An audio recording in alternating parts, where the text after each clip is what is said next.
Hey, what's up, everybody? This is Kendall with Boise Music Live. We have another special edition of a local band, and we can't wait to get into learn about two-day rental. And Marcus is here to talk to us about some of the history of the band and some of the ins and outs. But before I get to Marcus and their exciting story, I just want to say thank you for all of the support that Instagram has received. This has been a channel that has only been up since Tree 4 to 2025. It's growing quickly on that side, but just because this is something exciting, and I really think the Boise content that's really strong about the local music scene, is give us some love on YouTube, give us some love over on Facebook, and we'll splinter out to some other things soon. So personal plugs aside, Marcus, how are you, sir? Yes, I am doing fantastic. Yourself? I'm good. I'm sitting here in my green dungeon. I didn't think about this fashion choice. Good thing there's no you know how like weather people have the things where they can separate based on green screen. I'm really glad I don't have that pressure right now. You got the weather in the background. It's displaying the temperature on your shirt. That'd be amazing. Yeah, yes. and it's 85 degrees right here. Yeah. So I'm excited to work with you guys both on the promoter side, and I'm a huge fan of the band. I've followed you guys for a while, but I more than anything, I wanted to hear the story about two-day rental. It's something that a lot of people have seen live, but it actually weirdly not everybody has had the privilege to see it live. And it's you guys are you're a mainstream band, but then you kind of are also a little underground as well. So talk to me a little bit about that. Sure. Yeah. So two-day rental. It's a cover band. We've been trying to find the words for it. Cover band, performance band, party band. Really what we're trying to do is we play 90s and 2000s music, but we're putting on a concert.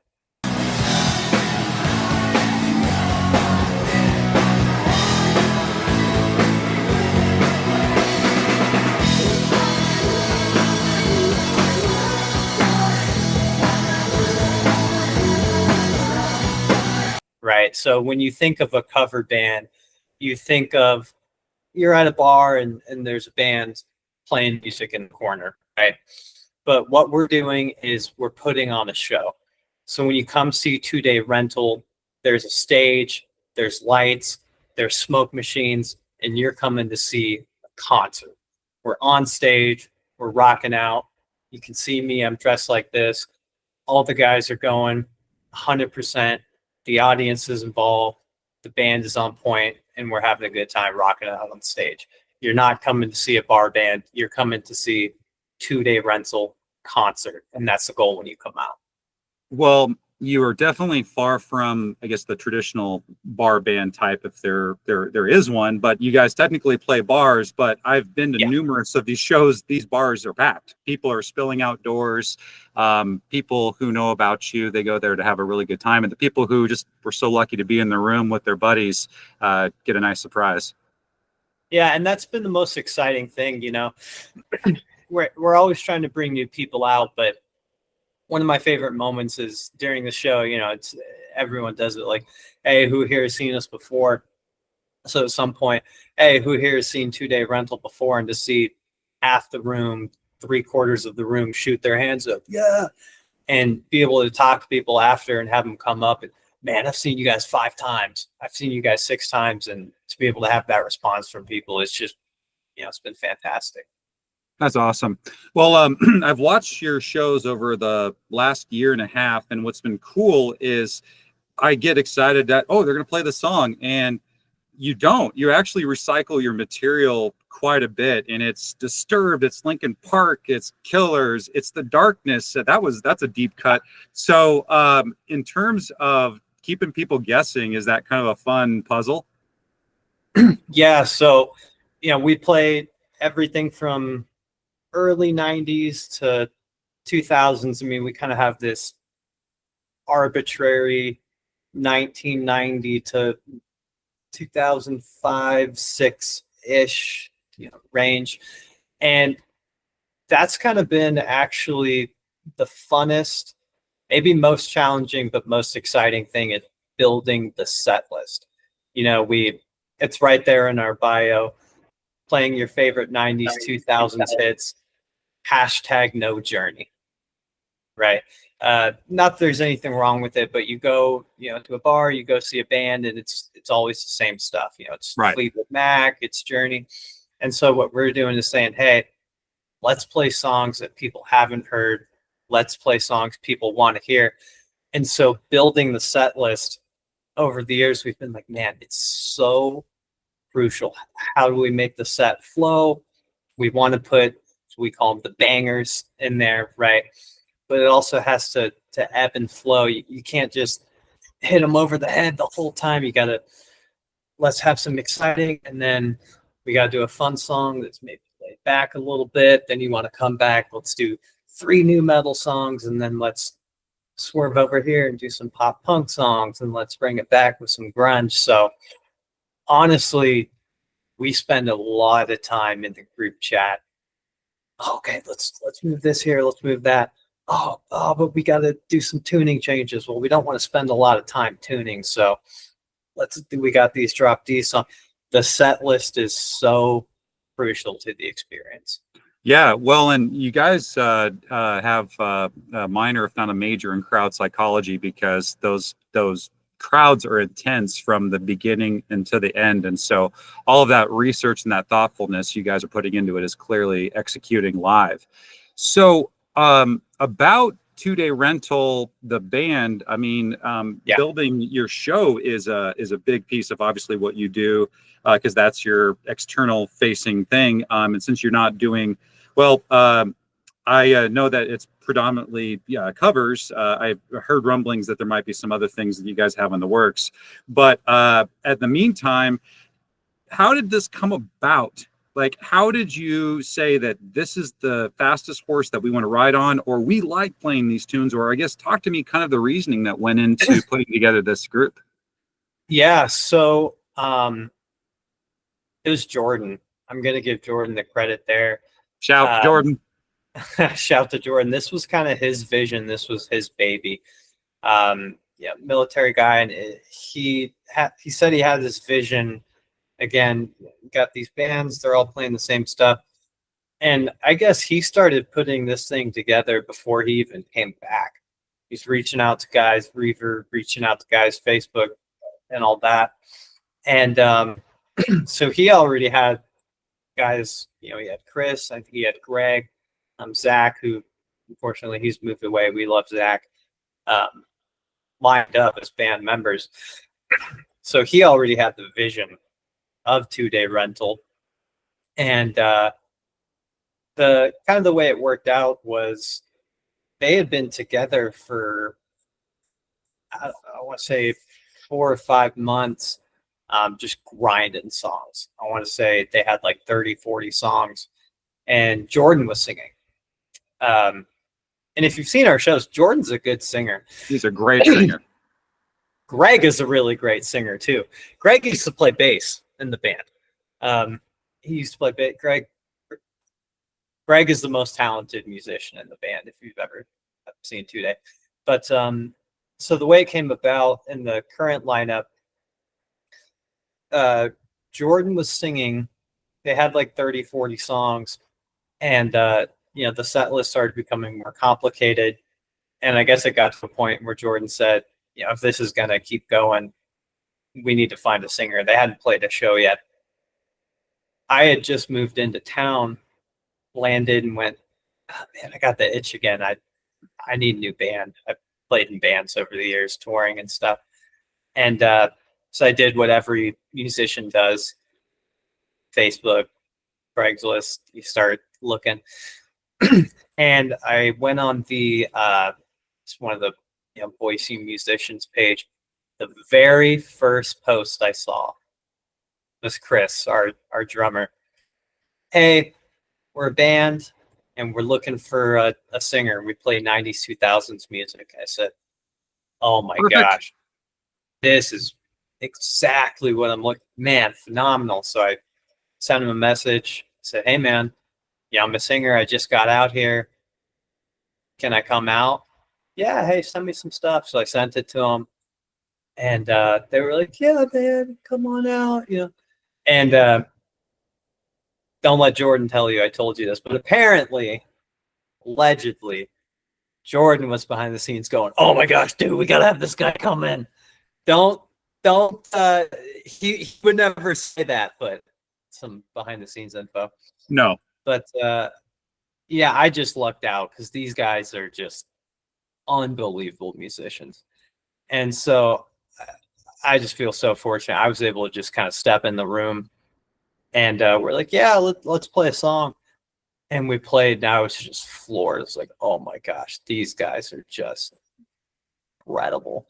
And so Yeah. as a singer, it's just like to not even have to think about what's going on with the band and just be able to do my thing, sing. We get to have fun together.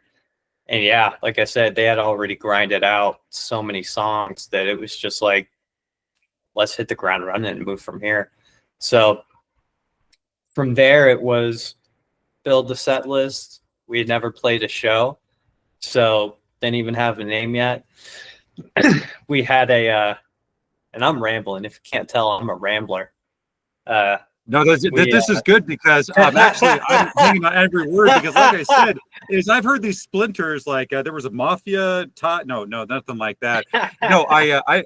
No, this is all awesome. No, you're getting to the good stuff. Keep going. So we had an Excel spreadsheet of band names, and we're in there, and everyone's posting their names, and we're arguing in the group chat, like, no, it needs to be this, needs to be that, it needs to be this.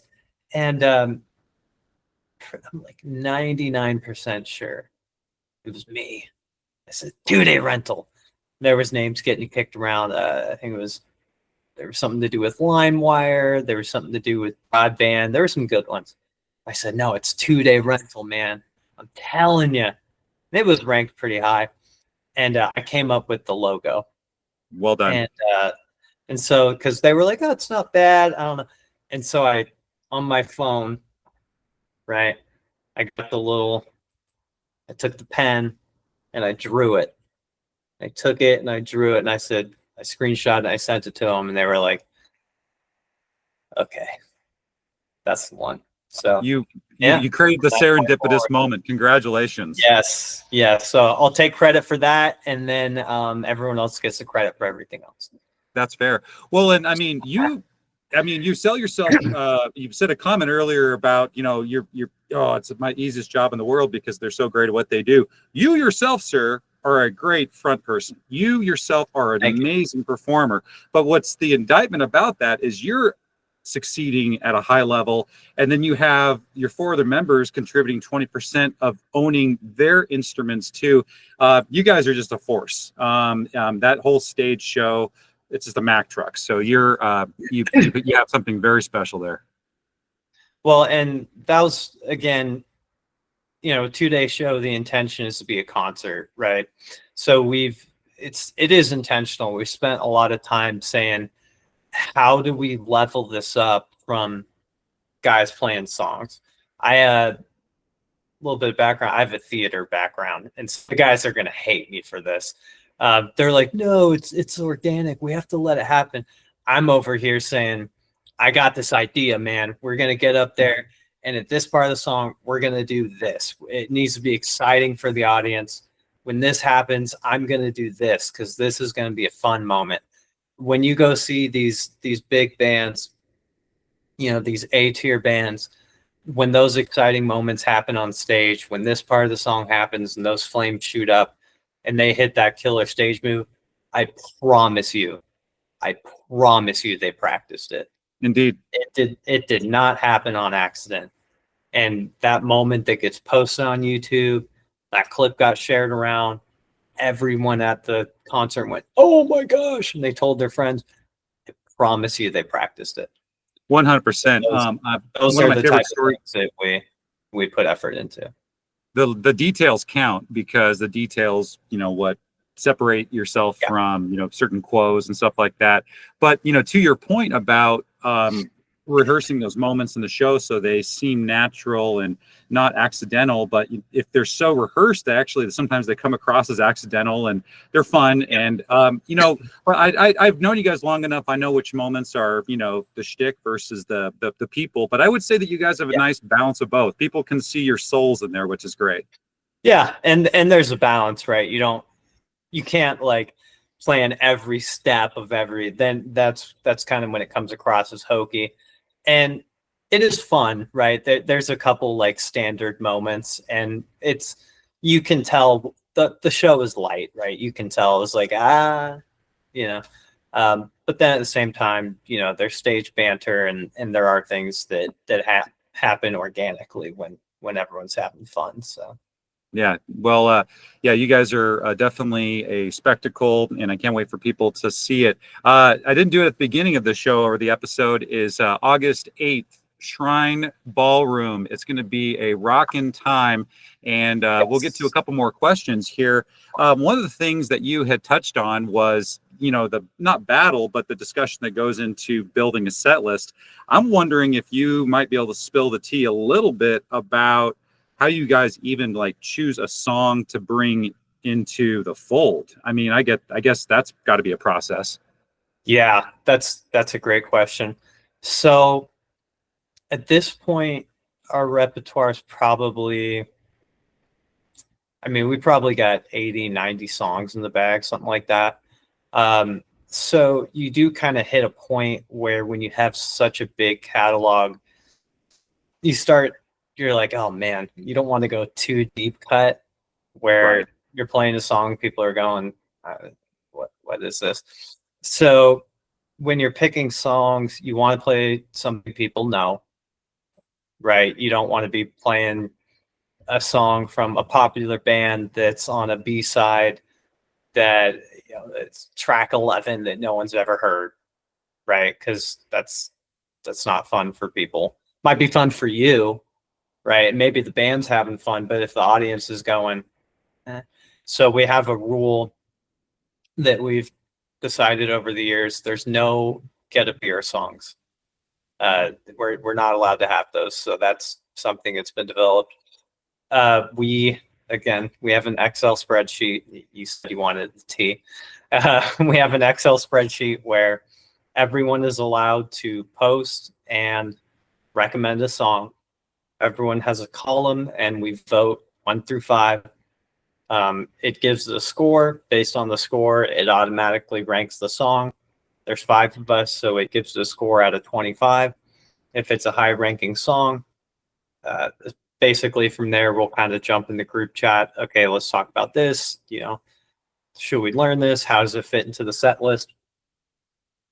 We'll try it out. Does it work? Does it not? Like we had a song we thought was gonna kill. CeeLo Green, Fuck You. We played it, didn't really work. So we were like, all right, well, noted. Yeah, I'm gonna put this one over here. Maybe that goes in the bag. But kind of with the ebb and flow, we're like, okay, Linkin Park, that seems to work really, really well. We don't want to have 9 Linkin Park songs though. Right. So if you're going to take something out, you probably want to replace it with something similar. You got me. I'm always pushing for pop punk music. I'm always pushing for Backstreet Boys. I'm always pushing for NSYNC. I'm doing that. There's Chris is always pushing for metal music. Jordan's always pushing for rock music, Shinedown. Everyone's kind of got their niche that they want. Taylor wants like Tool. He wants like prog stuff. Me and Greg are always in alignment, and his opinion is always correct. So everyone's kind of got their stuff they want to bring to the table, and we kind of make it work that way. You're like, I like all of your guys' opinions equally, but I like Greg's more. You look at the sheet, and me and Greg have the same scores for everything. Yeah. He's your kindred spirit in the band. I love it. It's perfect. Yeah. Well, what is cool about this show is how it almost kind of feels like a story, and at least that's the way that I take it from it, because this is totally like my CD wallet generation in front of me, and so this is so exciting that I get to revisit old friends and memories and things like that. So if you guys do fresh, but you do nostalgia, but I can't tell enough people who might be watching this enough, like, go see these guys. It's a four-letter word to some people when they say cover band, but you guys are very in limited company of bands who are doing a presentation in a way that people haven't seen before, and it really needs to be noticed. And that's why, again, I said we are one of our biggest, I don't want to say issues or struggle or whatever it would be, is when we talk to venues, when we talk to people, how do we pitch what we do? How do we quantify it? Is it a cover band? Is it a party band? Is it what is it? And so, like when I tell people about it, I go, I'm in a band. They go, oh, what kind of band? I'm like, cover band. And then you're like, oh, and then you're like, yeah, but hold on.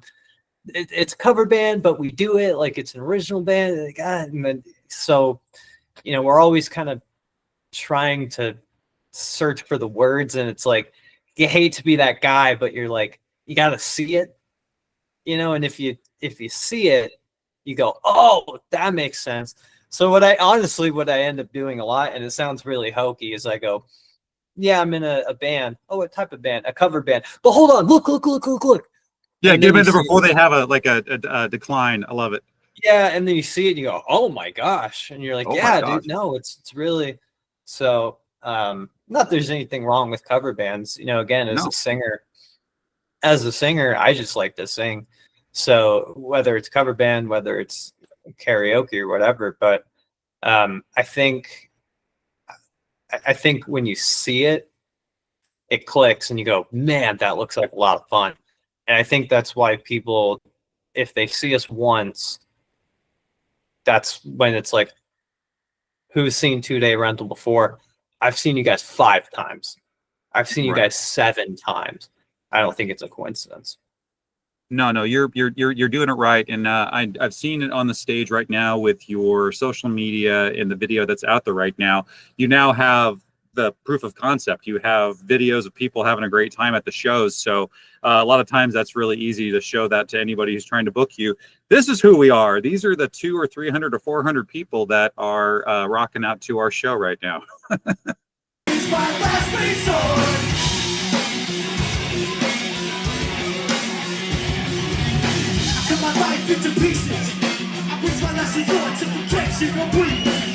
And we appreciate our guys. We have what I'd call like a really core, I hate to say fan base, it's a core group of people who come out. We'll say it that way. It's a really strong group. They come see us wherever we go. They always bring people.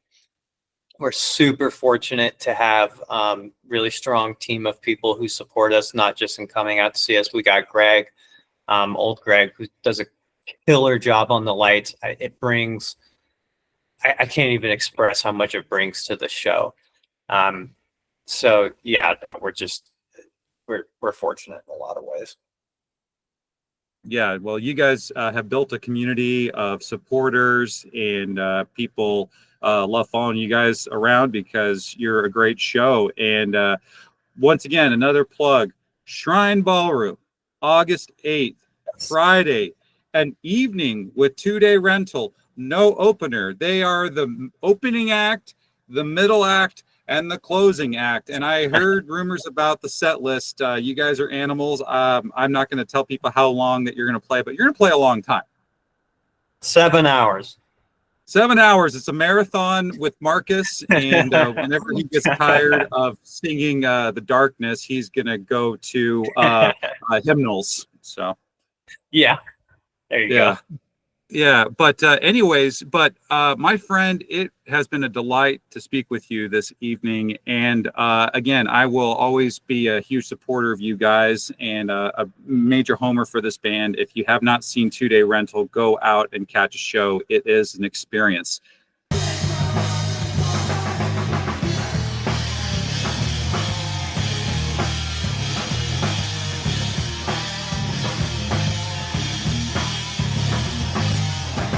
Hey, well, thanks for having me on, man. It's been a lot of fun. All right, we'll see you around, Marcus. Take care.